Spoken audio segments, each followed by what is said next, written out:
Assalamualaikum warahmatullahi wabarakatuh. Perkenalkan nama saya Inatul Hikmah dengan NIM 22650001. Di sini saya akan mereview materi kedua yaitu manajemen proyek TI. Nah, fase definisi. Fase definisi dalam manajemen proyek teknologi informasi merupakan tahap awal dalam siklus hidup proyek. Fase ini sangat krusial karena keputusan yang diambil pada tahap ini akan memengaruhi seluruh jalannya proyek. Nah, tujuan dari fase definisi manajemen proyek teknologi informasi yaitu identifikasi kebutuhan. Sebelum memulai proyek, penting untuk memahami apa yang sebenarnya dibutuhkan oleh pengguna atau klien. Ini melibatkan diskusi, wawancara, dan sesi brainstorming untuk mengumpulkan kebutuhan yang detail. Kemudian definisi ruang lingkup proyek, menentukan batas-batas proyek, apa yang termasuk dan apa yang tidak. Ini membantu dalam mencegah scope creep, yaitu perubahan atau penambahan ruang lingkup proyek tanpa penyesuaian waktu dan biaya. Ketiga, analisis resiko, mengidentifikasi potensi hambatan atau masalah yang mungkin dihadapi selama proyek berlangsung dan merencanakan cara untuk mengatasinya atau menguranginya. Selanjutnya, estimasi sumber daya, memperkirakan sumber daya yang dibutuhkan seperti tenaga kerja, perangkat keras, perangkat lunak, dan lain-lain. Selanjutnya, estimasi waktu dan biaya. Berdasarkan kebutuhan dan sumber daya, membuat perkiraan seberapa lama proyek akan berlangsung dan berapa biaya yang akan dikeluarkan. Selanjutnya, pembentukan tim proyek, menentukan siapa saja yang akan terlibat dalam proyek, peran masing-masing individu, dan tanggung jawab mereka. Pengembangan rencana proyek, membuat rencana kerja yang mendetail termasuk jadwal, milestone, dan kriteria keberhasilan proyek. Terakhir, pendefinisian metrik keberhasilan, menentukan kriteria atau standar yang akan digunakan untuk mengukur keberhasilan proyek. Dengan demikian, fase definisi bertujuan untuk memastikan bahwa proyek memiliki dasar yang kuat sebelum memasuki tahap pelaksanaan. Ini memungkinkan semua proyek yang terlibat memiliki pemahaman yang sama mengenai ekspektasi sumber daya, risiko, dan hasil yang diharapkan dari proyek. Selanjutnya, 3 aktivitas utama pada fase definisi. Yang pertama, memahami dan menganalisa masalah-masalah dari kebutuhan user atau requirement analysis dalam membuat proyek TI. Kedua, keputusan apakah proyek dilaksanakan atau tidak. Jika proyek siap dilaksanakan, maka seorang manajer proyek harus menganalisa risiko yang mungkin terjadi yang dapat menggagalkan proyek tersebut. Ketiga, pembuatan proposal berupa perkiraan dalam hal rancangan, biaya, serta waktu penyelesaian suatu proyek. Selanjutnya, dokumen kebutuhan atau requirement document atau RD. Yang pertama, dokumen kebutuhan atau requirement document adalah dokumen formal yang digunakan untuk mendetailkan kebutuhan atau persyaratan khusus yang harus dipenuhi oleh suatu sistem, aplikasi, atau proyek. Dokumen ini umumnya mencakup kebutuhan fungsional, kebutuhan non-fungsional, batasan sistem, serta kriteria validasi dan verifikasi. Tujuannya adalah untuk memastikan bahwa semua pihak yang terlibat dalam pengembangan proyek memiliki pemahaman yang sama tentang apa yang diharapkan dari sistem atau aplikasi yang akan dikembangkan. Dokumen kebutuhan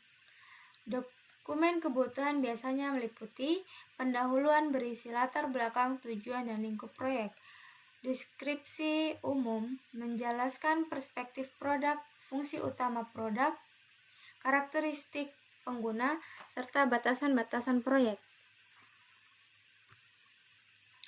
Ketiga, kebutuhan spesifik, mendetailkan setiap kebutuhan fungsional dan non-fungsional sistem atau aplikasi. Kebutuhan fungsional menggambarkan fitur dan fungsi yang harus ada di dalam sistem atau aplikasi. Kebutuhan non-fungsional menggambarkan kriteria seperti performa, keamanan, reliabilitas, dan sebagainya.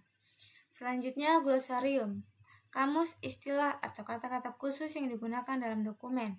Lampiran biasa berupa diagram, mockup, atau informasi tambahan lainnya yang relevan dengan dokumen kebutuhan. Dokumen kebutuhan RD menyatakan masalah-masalah yang dihadapi user dan solusi umum yang dibutuhkan. Bahasanya berorientasi pada bahasa yang digunakan oleh user sehari-hari dan jauh dari bahasa komputer. Kadangkala dokumen RD digunakan sebagai permohonan untuk sebuah proposal atau request for a proposal ketika user menawarkan proyeknya kepada kontraktor luar.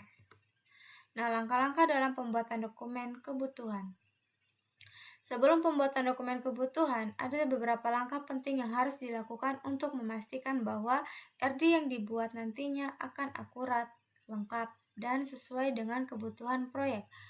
Berikut adalah beberapa hal yang dapat dilakukan. Pertama, pemahaman proyek. Memahami tujuan, lingkup, dan sasaran dari proyek. Ini dapat dilakukan dengan membahasnya bersama pemangku kepentingan utama. Kedua, identifikasi pemangku kepentingan. Mengetahui siapa yang terlibat dalam proyek dan apa peran mereka. Pemangku kepentingan bisa berupa klien, pengguna, tim pengembang, dan lain-lain. Wawancara dan diskusi dengan pemangku kepentingan. Melakukan pertemuan atau wawancara dengan pemangku kepentingan untuk mengumpulkan kebutuhan awal dan mendapatkan pemahaman yang lebih dalam tentang apa yang diharapkan dari sistem atau aplikasi. Kemudian analisis pasar. Jika proyek berkaitan dengan produk komersial, analisis pasar bisa membantu untuk memahami tren persaingan dan kebutuhan pelanggan. Selanjutnya, studi kelayakan. Menilai apakah proyek layak untuk dikerjakan dari segi teknis, finansial, dan proposal. Kemudian, identifikasi kebutuhan awal. Mengumpulkan daftar kebutuhan awal yang mungkin akan masuk ke dalam RD nantinya. Selanjutnya, penyusunan kerangka kerja RD. Membuat outline atau kerangka dasar dari RD yang akan dibuat. Selanjutnya, evaluasi teknologi yang diperlukan. Menilai teknologi apa saja yang mungkin diperlukan untuk memenuhi kebutuhan proyek. Selanjutnya, pembuatan prototipe awal. Jika memungkinkan, membuat prototipe sederhana dari sistem atau aplikasi untuk mendapatkan feedback awal dari pemangku kepentingan. Terakhir, penyusunan jadwal rencana kerja. Menentukan jadwal dan rencana kerja untuk proses pembuatan RD agar prosesnya berjalan lancar dan sesuai jadwal. Dengan mempersiapkan langkah-langkah di atas dengan baik, proses pembuatan RD akan lebih sistematis, terstruktur, dan menghasilkan dokumen yang akurat dan sesuai kebutuhan. Keputusan melaksanakan atau tidak melaksanakan proyek. Dalam suatu studi kelayakan, kita mempertimbangkan semua penyelesaian masalah teknis yang mungkin dan coba untuk memperkirakan biaya dari masing-masing penyelesaian masalah.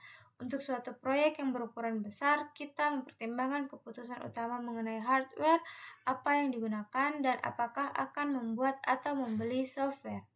Untuk proyek berukuran kecil sampai menengah, studi kelayakan yang formal tidak perlu ditulis. Biasanya cukup dengan mengangkat seseorang untuk mempelajari penyelesaian masalah yang mungkin dan menilai keuntungan-keuntungan.